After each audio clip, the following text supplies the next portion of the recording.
Yo, what's up, y'all? It's Ray J. Listen, I got a lot of stuff I'm doing. I'm trying to make sure everybody gets their food on time.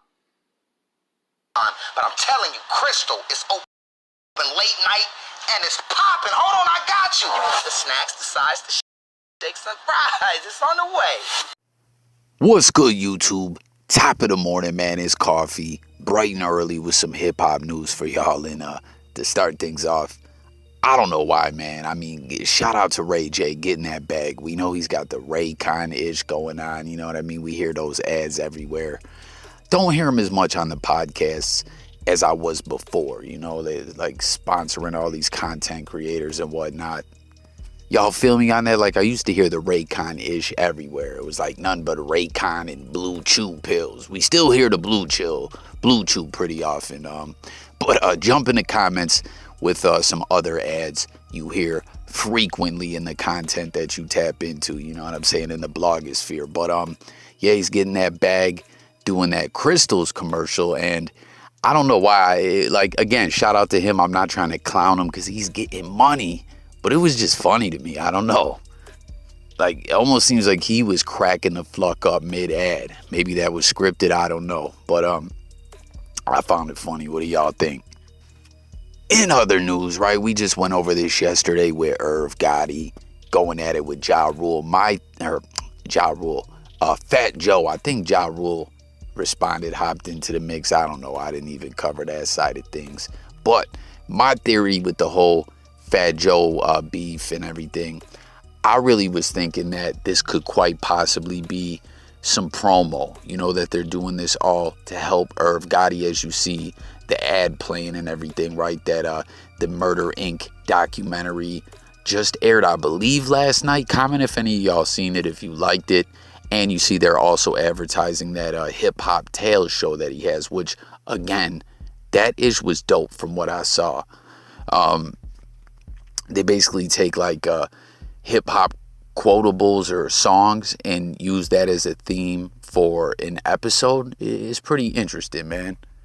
From what I saw, I was fucking with it. But you know, Fat Joe, in the statement that he made about Irv, was like mentioning that, you know, thank God Irv's getting back to the bag, etc. Like, I'm telling you, I think this could all just be to get some momentum behind his name. Again, let me know if y'all think that's possible. Let me know if you seen the documentary, if you like that Hip Hop Tales show. But you know what's wild? I heard someone else breaking this down the other day regarding Irv getting this Murder Inc. documentary deal on BET. I'm always the dude that's always constantly reminding everyone how dope Ja Rule was. Murder Inc. too, but we know musically, when it came to Murder Inc., Ja Rule did most of the heavy lifting. Don't get me wrong, Ashanti had hits, Lloyd had some hits. There were some other artists, but for the most part, those were the major names on the label, right? But I'm always sticking up for them, you know, because we know Fifth, the Interscope, Aftermath, Shady Machine, Eminem as well, just decimated Murder Inc. And at the same time, the feds came down on him. It was ugly. They never recovered. You know, and Irv's trying to get back to prominence where he was. But I always stick up for them when I'm speaking. Not that they need, who am I to stick up for them? But you know what I'm saying? I'm just talking about when I'm chopping it up with fellow hip-hop heads and fans of the music and whatnot. I'm always like, yo, don't sleep on how dope they were, how many hits they had. They were on fire. But I heard someone breaking it down the other day. Because, I mean, for real, y'all, they had hits. Like, we cannot forget that. But someone was like, yo, them getting a documentary don't really make sense. Their run was only, 3 or 4 years? And then I started really thinking about it. And again, they had a lot of hits. But Ja Rule really started jumping off in the mainstream, right? Like 98, 99, whenever Vedi Vidi Vici dropped and Holla Holla and all that. And, you know, the first thing mainstream-wise that everyone saw him on was the Can I Get A, you know, feature with Jay on the Rush Hour soundtrack. You know what I'm saying? And Get Rich or Die Trying dropped, late 02, early 03? And that was pretty much a wrap for them. So what are we talking, 4, 5 years at the most? I was like, I don't even think it was 5, really, you know? So when I really thought about it, I was like, man, are they right? do they even really deserve this? What do you guys think? You know, like, don't get me wrong, they're better than people give them credit for, but was it really a dynasty? Does it deserve the documentary? Comment, join the debate and discussion. Let me know what you think. All right, a quick clarification with the whole Breakfast Club thing. Yesterday we saw it was hitting the news everywhere. Angela Yee came out, said the Breakfast Club is deaded, it's canceled. Now, this is something a lot of individuals, myself included, have been thinking was on the way. You know, we know Charlemagne is doing a bunch of big business, making all kinds of content. I think he has a deal with HBO, some other networks. He has this big podcast network deal, like he's killing it. And, you know, there's just been a lot of talk of that the show is going to end. Well, now it came out today that the Breakfast Club is actually going to continue on, minus Angela Yee. She is going to get her own nationally syndicated show, which she says she's been pushing for. You know, that's going to be on the iHeart network. So all that yesterday, her jumping out the woodwork into the blogosphere, putting that out there, it was false. I wonder why she did that. I mean, maybe like we were just talking about with this whole, my theory on this whole Irv Gotti thing, was she trying to create a bunch of controversy so everyone tuned in today to find out what the deal was with the Breakfast Club ending, only to find out, no, it's going to continue on. She's just getting her own show, you know, like, it's the Breakfast Club. People tune in anyways. You ain't even have to go that route, Angela. And I wonder who they'll get to replace Angela Yee. I mean, they could just go on with Envy and Charlemagne, but I don't know. I feel like they'll add a third personality again. What do y'all think? Like, they got mad when I said I don't support Black Lives Matter, because who they matter to? We kill each other all day. We talk about each other all day. You know who talk about me the most on the internet? Niggas. Niggas. You know what's worse than a nigga? All right, y'all. That's just a brief clip from Kevin Gates' interview. I believe that was on DJ Academic's platform. You heard the comments he made about BLM. I'm not really going to lay any commentary down regarding his comments there, but I want to know what y'all think about it. Everyone out there in the blogosphere, tap in, comment. And again, that's just a clip. Go tap into the whole interview. All right, y'all, in other news, you guys see the clips playing on the screen. Spider Loke shouting out Cmac, you know, to saying free Cmac, trying to keep his name alive. As we know, he's back locked up. And I'm hearing, did he get hit with 2.5 jump offs? Is that accurate? Is that correct?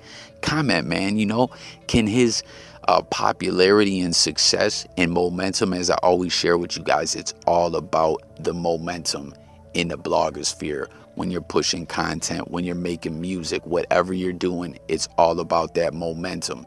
And, you know, C-Mac's momentum had already took a hit as he was having the whole dispute, beef with that talent agency or management deal he signed, or whatever the fuck it was. You know, how he was leaving them to start his a totally new platform, and then they were taking the new content he was making and putting it out on theirs. It was a whole mess, you know, and his momentum had already took a hit with all that. Now he's locked back up. Again, I'm not positive that 2 or 2.5 years is accurate, but you see Spider Loke trying to do his part to support and show love, you know, reposting C-Mac and saying free C-Mac, and you also see he tapped in with Lupe. You know, I don't know. What do y'all think of this, man? Tough situation for C-Mac, you know. It is what it is, though, right? Then we got Asian Doll showing off these airbrushed shoes to Air Force Ones to honor King Von. Those are pretty fly, man. R.I.P. to King Von. And last on the news, you guys see this comment here where someone was trying to call me a Mase hater, right? You know, because I've been saying we always know, or we already know, Mase has done came and left the rap game so many damn times, and a lot of times he leaves a lot of unfinished business. You know, he runs back into the church or whatever the fuck he does. You know what I mean? And I'm a big fan of Mase, but the way he moves a lot of the time, like musically and what he did in the rap game and all that, like Mase is dope to me, right? But a lot of times he leaves unfinished business and he moves kind of funny style, right? Now, this whole situation with Fabio Foreign, I was saying, was wow, funny style, personally. You know what I mean? And, you know, when he went on to Gillie and Wallow and started switching the numbers around and everything like that, and, you know, speaking some whole other story regarding the Fabio foreign deal, when he had already put things out there in a different manner before Fabio foreign even said that, like when he first touched down a month ago or so, you know. Then he goes on Gillie and Wallow and switches it all up, and I don't know, to me it seemed just like a lot of fast talk, and I don't know, it seemed you know, it seemed like something wasn't really adding up. And you know, like I said, a couple Mase fans, and again, I'm a Mase fan, right? But a couple Mase fans were mad at Coffee over that. Well, Death of the Cloud Chaser TV, shout out to him, amazing platform. He has been rocking with that guy for the longest time, Billy Joel voice, for a couple years now. He just uploaded an interesting video where he had none other than one of the hottest YouTubers in the hip hop sector on, you know, in the blogosphere right now, Hoffa.